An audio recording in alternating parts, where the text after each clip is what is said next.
ত্রয়োদশ জাতীয় সংসদ নির্বাচনকে সামনে রেখে হাতে রয়েছে আর মাত্র ৪ দিন। সময় যত এগিয়ে আসছে ততই সংঘাত ও সহিংসতা বাড়ার আশঙ্কা জোরালো হচ্ছে। এই পরিস্থিতির পেছনে বড় কারণ হিসেবে উঠে আসছে অবৈধ অস্ত্রের বিস্তার। সীমান্তের একাধিক পয়েন্ট দিয়ে অবাধে অস্ত্র প্রবেশ করছে।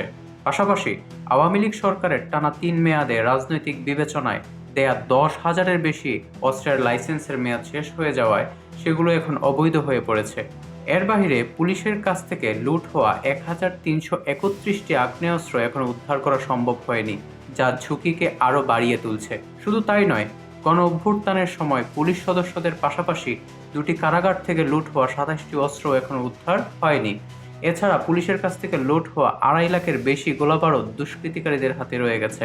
সব মিলিয়ে আসন্ন নির্বাচনকে ঘিরে সশস্ত্র সহিংসতার আশঙ্কা বাড়ছে।